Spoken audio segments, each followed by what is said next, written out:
반갑습니다. 용산초등학교 교사 고민선입니다. 오늘 저는 여러분들과 함께 조선통신사로 본 조선과 일본의 해양 활동에 대해서 쉽고 가깝게 이야기를 나눠보려고 합니다. 여러분 혹시 한류라고 들어보신 적 있으십니까? 네, 그러면 오늘은 특히 퀴즈가 많이 나올 예정이기 때문에 들어가기 전에 여러분들이 얼만큼 알고 있는지 한번 알아보고 시작하도록 하겠습니다. 여기 친구들이 많이 앉아 있는데 혹시 조선통신사라는 이야기를 들어본 적 있는 친구 한번 손 들어볼까요?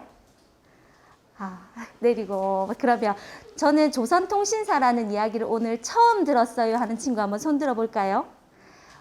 그러면 오늘 선생님과 함께 퀴즈를 풀다 보면 조선통신사가 어떤 사람들인지를 아주 쉽게 이해하실 수 있을 것 같네요. 자, 여러분 요즘 TV에 한류라는 말들이 뉴스에서 많이 이야기되고 있습니다. 혹시 한류라는 말 들어본 적 있다? 들어본 적 있다. 한류라고 하면 혹시 뭐가 떠오르나요? 아이돌. 네. BTS. 네, K. 네, 좋습니다. 저도 한류라는 말을 들으면 이런 분들이 떠올랐습니다. 자, 친구들도 혹시 알고 있을까요? 자, 여러분, BTS, 우리의 한국 음악, 그리고 오징어 게임, 그리고 세계에서 팔리고 있는 라면들, 그리고 파리 패션쇼, 에펠탑 앞에서 있었던 한복 패션쇼 등등이 전 세계에서 각광받고 있는 우리의 한류 문화입니다. 자, 그런데 여러분 400년 전 이곳에서도 최초의 한류가 있었다고 합니다. 혹시 우리 학생들에게 내는 퀴즈입니다. 어떤 시대에 한류가 있었을까요? 네, 맞습니다. 이제 친구들 손 들고 퀴즈를 하나씩 맞춰주세요. 바로 조선시대라고 합니다. 그러면 조선시대 한류를 대표한 사람들이 누구인지 선생님이 사진을 준비했습니다. 자, 이분들입니다. 자, 지금 그림으로 또 축제 속에서 만나볼 수 있는 분들. 바로 이분들이 오늘 소개하고 싶은 조선 통신사 분들입니다. 자, 그러면 이분들은 과연 어떤 분들인지 같이 한번 살펴보도록 하겠습니다. 조선통신사의 통신이라는 말은 한자어로 통할 통, 믿을 신, 신의를 나눈다라는 뜻을 가진 한자어로 조선과 일본의 우호 관계를 위해 일본으로 파견되었던 사절단 분들을 일컫는 말입니다. 그런데 왜 조선은 일본으로 조선통신사를 파견했을까요? 자, 여기에서부터 여러분들 퀴즈입니다. 바로 조선과 일본의 관계가 아주 나빠진 사건이 있었습니다. 혹시 여러분 조선시대 하면 일본과 관계가 나빠졌던 사건 어떤 일 때문이었을까요? 손잡고. 친구. 네, 일어나서 이야기해 주세요. 일제강점기. 그러면 조금 더 거슬러 올라가 보겠습니다. 네, 친구. 임진왜란 맞습니다. 바로 임진왜란을 겪으면서 조선은 일본과 교류가 단절되고 관계가 매우 악화되었습니다. 그래서 일본은 임진왜란 후에 계속 조선과 관계를 회복하고자 여러 가지 다양한 노력들을 기울였습니다. 그래서 일본의 요청으로 조선통신사가 일본으로 파견되게 됩니다. 다음 퀴즈입니다. 조선통신사는 언제부터 언제까지 파견되었는지 그 기간을 한번 알아보겠습니다. 이번에는 여러분 혹시 업 앤 다운 퀴즈 알고 있나요? 자, 그러면 조선통신사가 파견된 처음 연도는 언제부터였는지 한번 여러분들 퀴즈로 한번 맞춰볼게요. 혹시 아무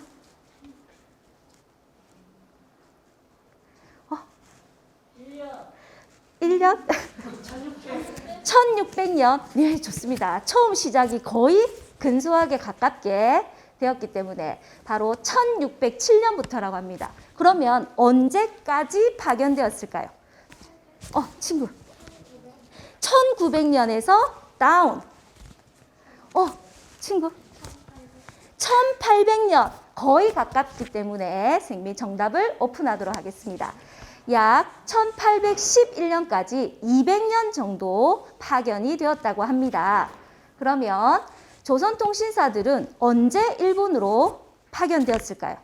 어떤 일이 있을 때 일본으로 갔을까요? 자, 여러분들 어떤 일이 있을 때 일본에서 우리 조선에 있는 조선통신사들을 보내주세요라고 요청했을까요? 자, 힌트. 좋은 일일까요? 나쁜 일일까요? 좋은 일이 있었을 때겠죠. 그래서 바로 일본의 경사나 또는 주요한 행사가 있을 때, 예를 들어 왕위가 바뀐다거나 아니면 크게 축하할 일이 있을 때 조선에게 조선통신사를 파견해 달라는 요청을 하였다고 합니다. 자, 그렇다면 조선통신사는 일본으로 약 몇 번 정도 파견이 되었을까요? 200년 동안 파견이 되었는데 몇 번이나 왔다 갔을까요?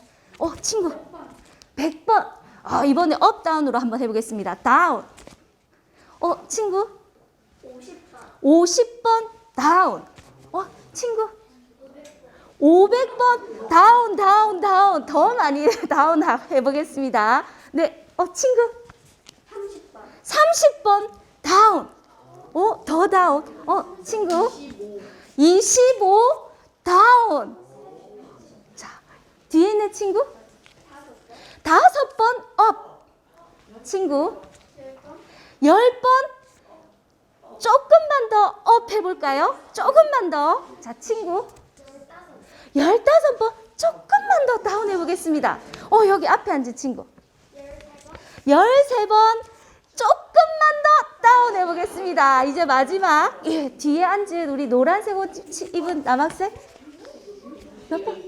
12번. 맞습니다. 무려 12번 파견이 되었다고 합니다. 선생님, 200년 동안 12번 밖에 파견되지 않았나요? 맞습니다.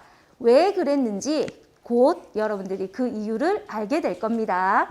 자, 그러면 바로 이 긴 여정 때문에 그러했다고 합니다. 자, 그러면 조선통신사는 어떤 여정으로 일본을 다녀왔는지 한번 알아보겠습니다. 먼저, 자, 여러분들이 이제 이 빈칸을 한번 맞춰봐 주세요. 조선의 어디에서 출발을 했을까요? 친구들. 어디에서 출발했을까요? 네, 맞습니다. 한양에서 출발을 합니다. 자, 그리고 어디까지 가야 했을까요? 바로 지금은 도쿄라고 불리는 곳, 일본의 수도로 사용되었던,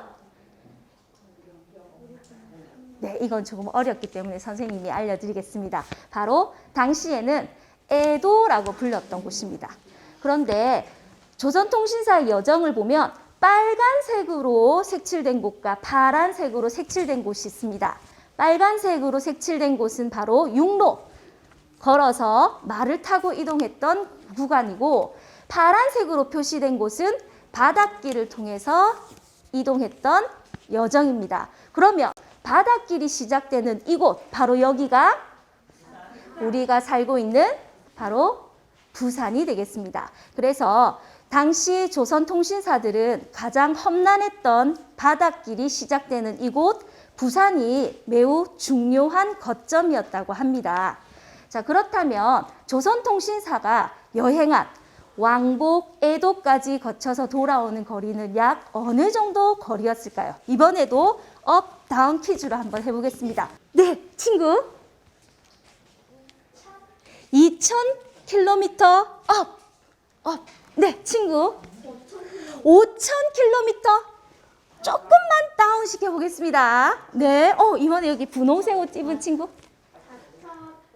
4500km. 네, 거의 근사하게. 물론 정확하게 평균은 아니지만 왕복으로 약 4500km의 거리였다고 합니다. 당시 조선시대 바닷길을 통해서 왕복으로 갔다 오는 거리와 기간을 고려한다면 12번의 조선통신사 파견이 결코 쉬운 일이 아니었다는 걸 알 수 있습니다. 자, 그렇다면 조선통신사가 이 거리를 왕복해서 오는 데는 총 어느 정도 기간이 걸렸을까? 자, 이번에도 그러면 업, 다운으로 한번 해볼까요? 자, 친구. 일주일. 와, 네, 일주일. 해보겠습니다. 친구? 1년. 1년 맞습니다. 거의 약 짧게는 6개월에서 길게는 1년의 시간이 걸렸다고 합니다. 물론 여기에는 갑작스러운 날씨 상황이 좋지 못하며 바다에 배를 띄울 수 없었기 때문에 대기하는 시간들까지 모두 포함된 기간이었다고 합니다. 자, 그러면 이번엔 바로 그 위대한 바닷길이 시작된 곳 부산에 대해서 조금 더 살펴보도록 하겠습니다. 부산은 다양한 항구를 끼고 있는데 어디에서 출발을 했을까요? 자, 어디에서 출발했을까요? 네, 지금 우리가 살고 있는 동래구 쪽은 내륙 지역이지만 부산 당시에 바닷가 주변에 있는 이곳에서 출발을 했다고 합니다. 바로 옛날 그림 속에 나타나 있는 이곳의 모습입니다.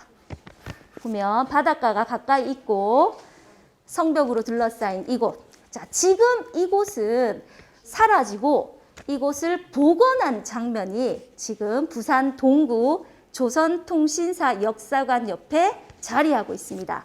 지금의 사진을 한번 보실게요. 바로 영가대의 모습이고요. 지금의 모습입니다. 자, 이곳 영가대에서는 바닷길을 시작하기 전에 아주 중요한 행사를 이곳에서 치렀다고 하는데요. 자, 여러분, 옛날에는 바다에 배를 타고 가다가 어떤 일들이 자주 일어났을까요?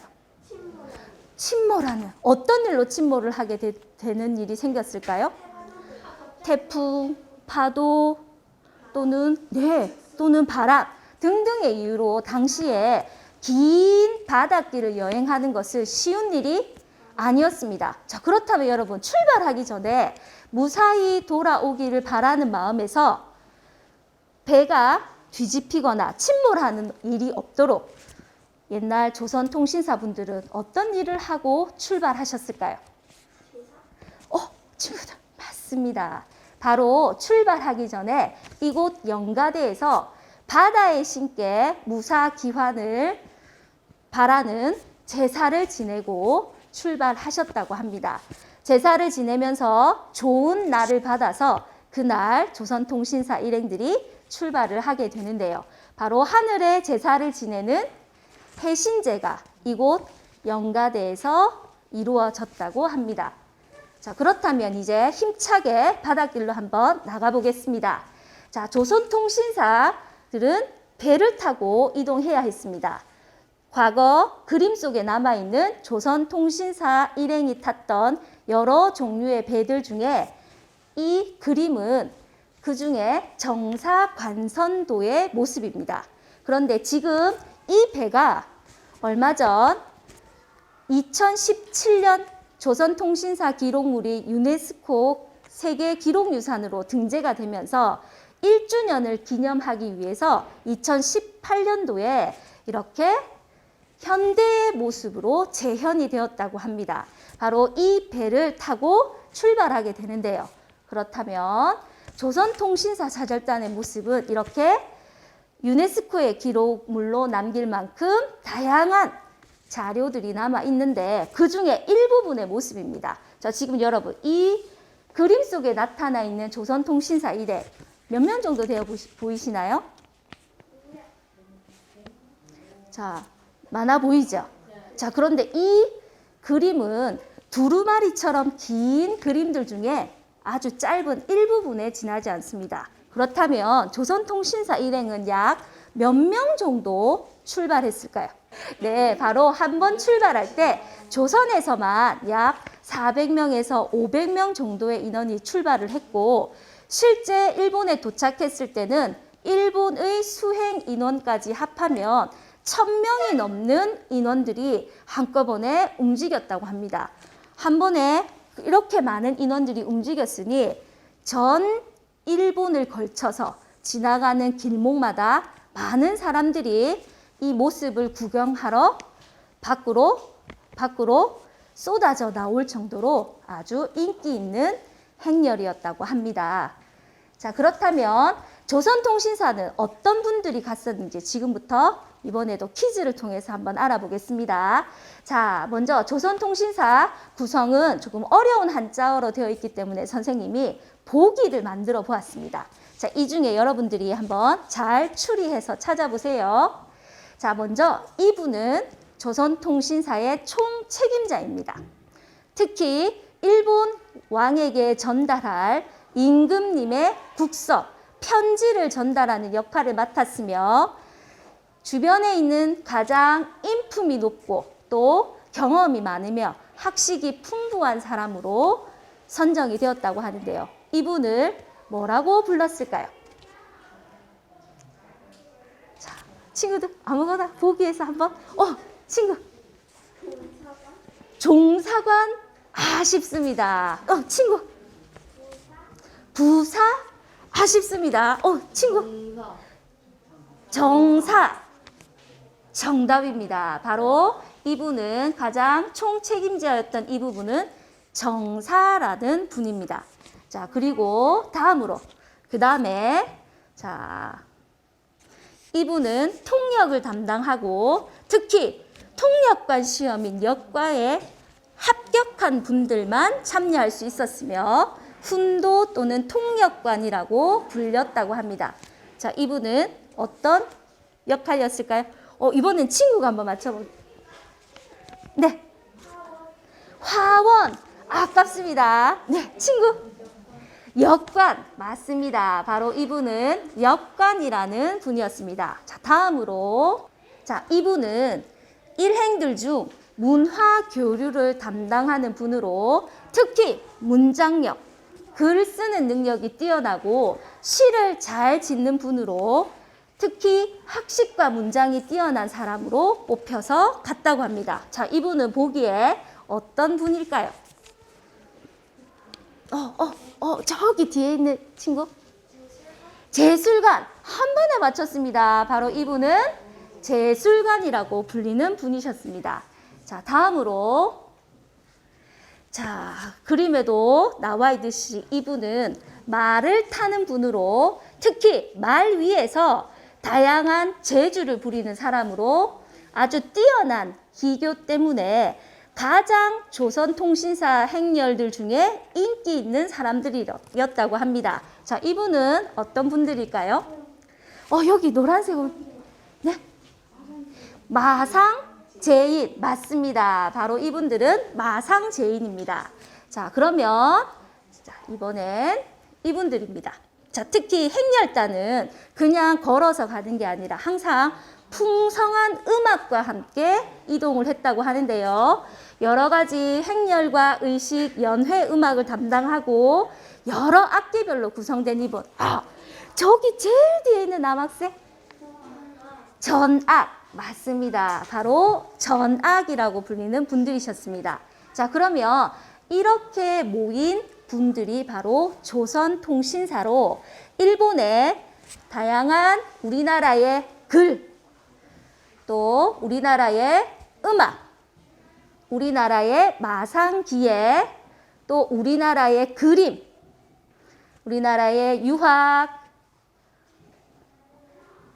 또 옷, 의학, 불교, 음식까지 다방면에 걸쳐서 일본과 조선의 문화를 교환하는 역할을 한 이분들은 바로 전반에 걸쳐서 많은 영향을 끼칠 수밖에 없었을 겁니다. 자, 그렇다면 여러분, 지금 조선통신사는 우리에게 어떤 모습으로 남아있는지 한번 찾아보았습니다. 바로 지금은 조선통신사 행렬을 이렇게 닭종이 인형으로 재현해서 전시회, 지금도 저기 부산항 그곳에 가면 이렇게 전시회를 하고 있습니다.